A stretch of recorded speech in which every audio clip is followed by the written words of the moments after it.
हो हमार रानी, कैसे बाटू हो? कैसे बाटे हो? बहुत बुरा हाल बीतत बा हमार। बुरा हाल? ई कवन बात तू शुभ शुभ घरिया शुभ सुनावत हो? सुना, गौना करा के चल गईला, हमारे बारे में एको बार ना सोचला। अरे यार तोरे ही बारे में तो कमाए चली अली, जब साई सुदेवस बनी तब न हम आई। सुना, बतावा हमारे पे का बीतत बा।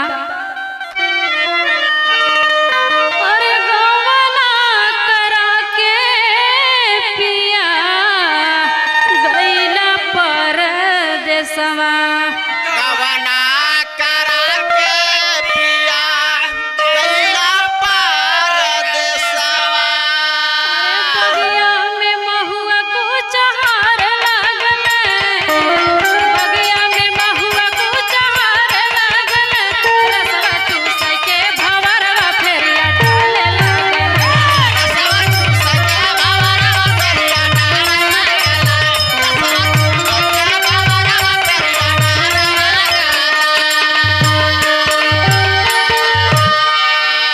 हमार रानी बोला थोके तनी दिक्कत है, हमार बात सुना। सुनावा।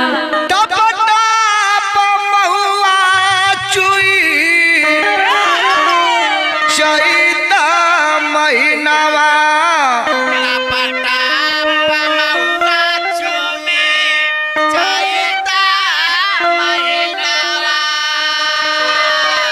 हमार बात सुनत हो न? हाँ सुना। हमार बात ख्याल से सुनिहा। हाँ ठीक है, सुनावा। महुआ बिन बागी न जाया धनिया, रस भंवरा बस बुनवा बचाया धन।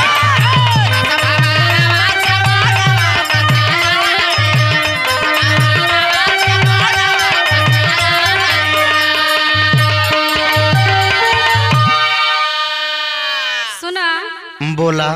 तू तो ऐसे कहत हो जैसे लगा था हमारे बस में बा कुछ। अरे यार तो हमारो मजबूरी है ना।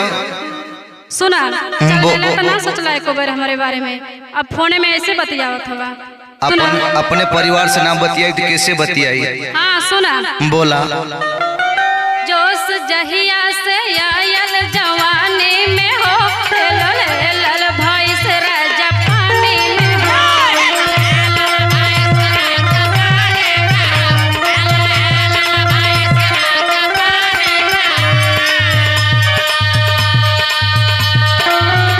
आके के होता निकडार छुए लागल, महुआ टप टप रवानी में छुए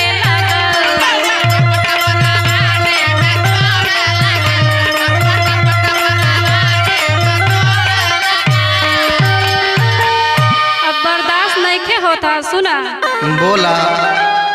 अरे जाली में लोगवा निहार लागले, जाली में लोगवा निहार लागले, रसवा चूसे के भंवरवा फेरिया डाले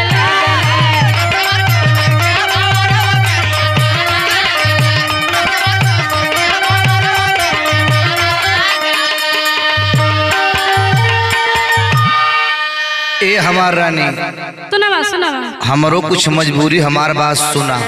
कौन मजबूरी है बतावा। देखेला सा तमाशा लगई बुगोरी, काची उम्र में बुढ़िया काई बुगोरी।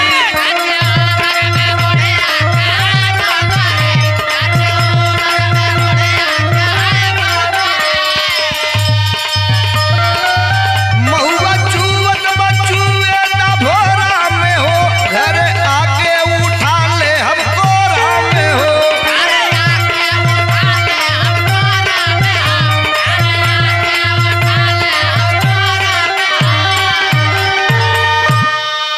देखा महुआ चुवत हो के चुआ दा आई नहीं हमार जान, तो के अपने कोरा में लेके खिलाई।